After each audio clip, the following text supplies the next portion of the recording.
ওকে, so আমার next ব্লগে আপনাদের স্বাগত জানাই।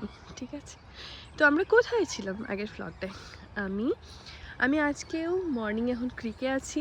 ঠিক আছে, এখানে একটা ছোট্ট ব্রিজ আছে, সেই ব্রিজটা ক্রস করে মানে ক্রিকটা মানে রীতিমতো মানে কি বলবো, একটা ছোট্ট ডোবা বলা যেতে পারে, কিন্তু মানে গভীর বেশি নয় বোধহয়। তো সেই জন্য যখন এখানে বর্ষা হয় মানে বেসিক্যালি বৃষ্টি হয়, অনেক সময় এটা এও হয়ে যায়, মানে জল ভরে যায়। আবার এইটা তো উঁচু ব্রিজ একটা আছে, ওইদিকে একটু ছোট মানে একটা কি বলবো সিমেন্টের একটা করা আছে, ঢালাই টাইপের করে দেওয়া আছে ওইদিকে, সেইখানে তো আবার হয়ে যায় মানে ডুবে যায় সেটা আবার জলে। ঠিক আছে, ফ্লাডেড হয়ে যায়। তো যাই হোক, তা আমি আজকেও মর্নিং ওয়াকে আছি এখন ক্রিকে। কি সুন্দর সবুজ চতুর্দিকটা।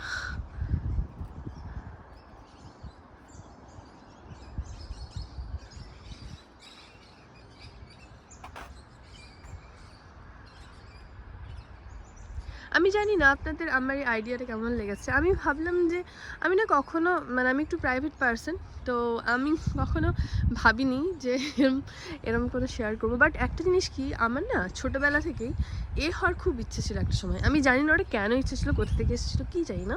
সেটা হচ্ছে জার্নালিস্ট, মানে কথা বলবো ওরমভাবে, এরকম একটা ইচ্ছে ছিল। ঠিক আছে, তো সেইটা মেবি বা স্টোরি টেলিং এই জিনিসটা মানে হয়তো আমার মধ্যে একটু আছেও মেবি। আমি ছোটোবেলায় অনেক আবৃত্তি কম্পিটিশনে প্রাইজ পেয়েছি, তো সেই জন্য আমি ভাবলাম যে okay, let's try like tell my story about my journey in here. Okay, আমার কেমন কেটেছে। তো আমি এটা শুরু করেছি কারণ আমি তো এখানে পিএইচডি করতে এসেছিলাম, তো আমার পিএইচডি ইজ ডান। ওকে, তো আমার মনে হলো যে ওকে, একটা লাইফের একটা ফেজ, একটা অধ্যায় শেষ হলো। তো আমি তাহলে আমার সেই অধ্যায়টা কীভাবে কেটেছে, পরে যখন আরও টাইম চলে যাবে আমি জিনিসগুলো ভুলে যাব হয়তো যে কী হয়েছিল, কারণ আরও অনেক নতুন নতুন মেমোরি ক্রিয়েট হবে আমার লাইফে।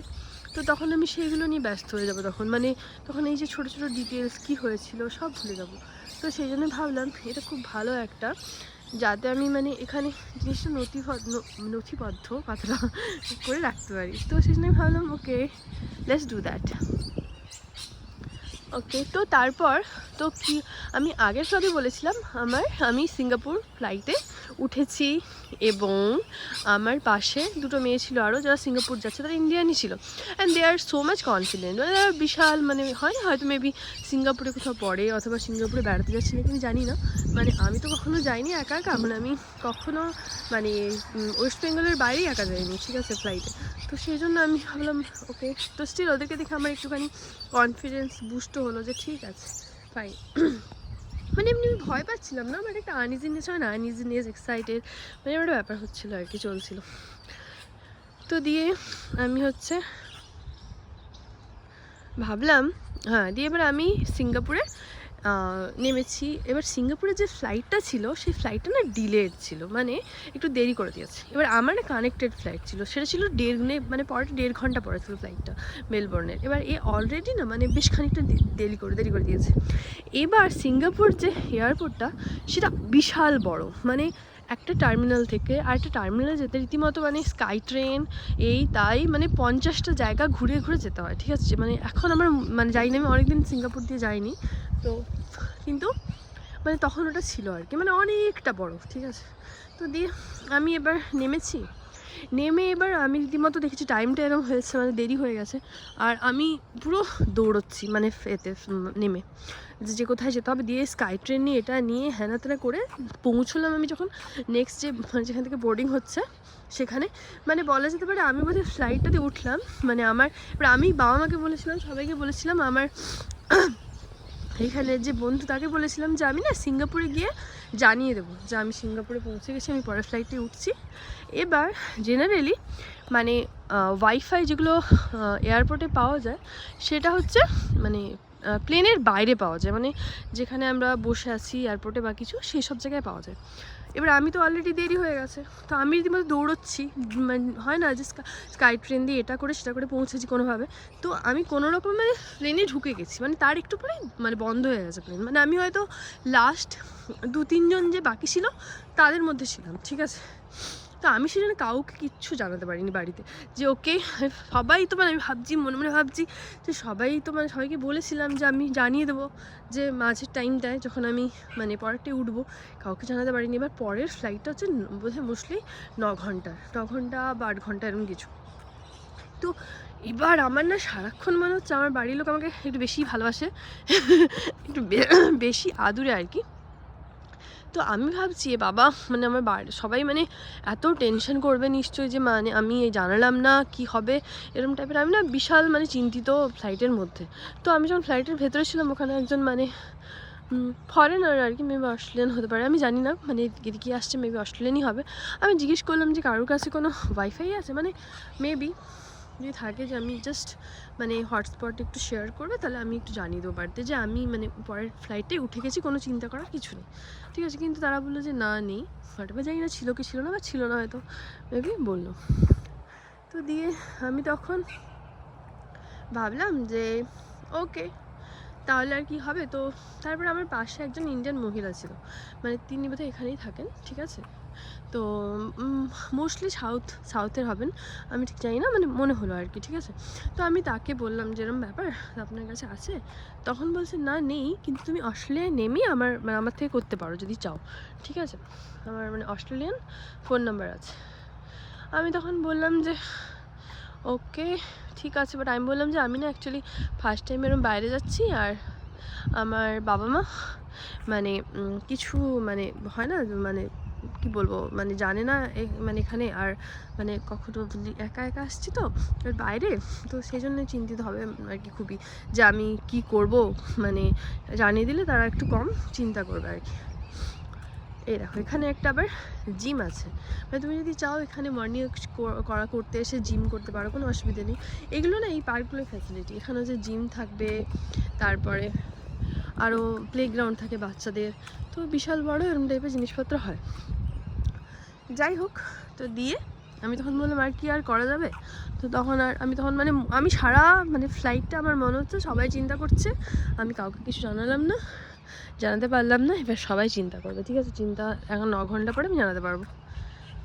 যাই হোক এবার তারপরে আর কি মানে ওরম করতে করতেই তারপরে ঘুমিয়ে পড়েছিলাম বোধহয় একটু। তারপরে মানে রাতে ফ্লাইট ছিল, মানে আগেরটা তো বোধহয় 2.5 ঘন্টা বা এরকম কিছু ছিল, সেই জন্য মানে একটুখানি ঘুমের গল্প হয়নি। তো এরপরে হচ্ছে সেই জন্য ঘুমিয়ে গেছিলাম পরের ফ্লাইটটাতে বড়ের দিকে আর কি। দিয়ে তারপরে নামলাম, নেমে হচ্ছে আমার ওই মহিলার ফোন থেকে ফোন করলাম আমি বাড়িতে, যে বললাম যে আমি নেমে গেছি, তুমি চিন্তা করো না, একটু পরেই আমি তোমাকে ভিডিও কল করবো, ঠিক আছে। তো দিয়ে তখন এবার তারপরে আমি ওখানে নামলাম, নেমে আমার বাইরে আমার বন্ধু আর ওর বন্ধু, ওরা দুজন এসেছিলো আমাকে পিক করতে, ঠিক আছে। তো ওরা হচ্ছে দিয়ে আমি ওদের ফোন থেকে মানে বাড়িতে ভিডিও কল করলাম, ঠিক আছে।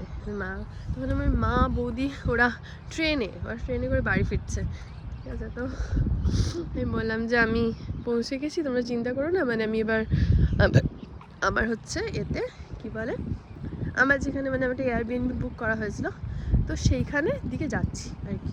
তো আমার বন্ধুটা আমাকে পৌঁছে দেবে বন্ধুগুলো। তো দিয়ে কি বলে তারপরে পৌঁছে গেছি এয়ারবিএনবিতে। তো দিয়ে আমি হয় না আমার কাছে তো কিছু মানে এয়ারবিএনবিটা একটা যে জায়গাটায় ছিল সেটা হচ্ছে কার্লটনে একদম মানে আমার ইউনিভার্সিটির একদমই কাছে ছিল ওটা, ঠিক আছে। মানে হেঁটে কত 5-6 মিনিট বা 7-8 মিনিট লাগবে এরকম ডিস্টেন্স ছিল। তো ওটা একটা মানে 2 BHK অ্যাপার্টমেন্ট। তো একটা মেয়ে থাকতো, মানে যার ওই অ্যাপার্টমেন্টটা সেই তাদের মেয়ে, ওরা অন্য রুমটায় থাকতো, আর হচ্ছে আরেকটা রুম ছিল সেটা ওরা ওরম করতো আর কি, যে দিত আর কি, যে এয়ারবিএনবি হিসেবে বা কিছু হিসেবে। তো আমি ওখানে ছিলাম প্রায় 7 দিন মতো ছিলাম, আমার ঠিক মনে নেই। তো ওখানে ওদের আবার ওই যে মেয়েটা ছিল, নামটা মনে আছে, মেয়েটার নাম ছিল হানা, বাট ও একটুখানি মানে অতটা ফ্রেন্ডলি ছিল না। তো আমি তো তারপরে ইউনিভার্সিটি যাতায়াত শুরু করলাম, মানে প্রথমত একটু মানে আর আমার এই জিনিসটা আছে অদ্ভুতভাবে, সেটা হচ্ছে মানে আমি একটু না মানে শুরুর দিকে আন্ডার কনফিডেন্ট থাকি, মানে সবসময় আমার মনে হয় যে আমি হয়তো অনেক কিছু জানি না, কারণ আমি তো অনেক, আর একটা জিনিস হচ্ছে আমি তো গ্রাম থেকে এসেছি, আর আমি বেঙ্গলি মিডিয়ামের একটা মেয়ে, ঠিক আছে। আমার অনেক ব্যাপারেই অনেক মানে আনইজিনেস আছে। ফার্স্টলি গ্রাম, সেকেন্ডলি বেঙ্গলি মিডিয়াম, ঠিক আছে। তো এই জন্য আছে আর কি, তো সেই জন্য আমি একটু আন্ডার কনফিডেন্ট থাকি সবসময়। তো ইনিশিয়ালি সেই জিনিসগুলো ছিল আমার, ঠিক আছে। তো যাই হোক, এইভাবে আমি কালটানে যে এতে সেখানে পৌঁছে গেলাম। এবার আমি যে মেয়েটা আমার পাশে থাকতো তার নাম হানা, ঠিক আছে। এইভাবে আমার শুরু হলো। এবার ওই মেয়েটার অনেক সময় আমার থেকে মেয়েটার অনেক বন্ধু, কয়েকটা বন্ধু আসতো, ওদের একটা ব্যান্ড ছিল মানে গানের। তো ওরা হঠাৎ করে বিকেলবেলায় আমি দেখছি, বা এরকম সন্ধ্যাবেলায়, ওদের যে একটা কমন স্পেস ছিল, আমি হয়তো রুমে আছি, তো কমন স্পেস আর কিচেন একসাথে ছিল আর কি।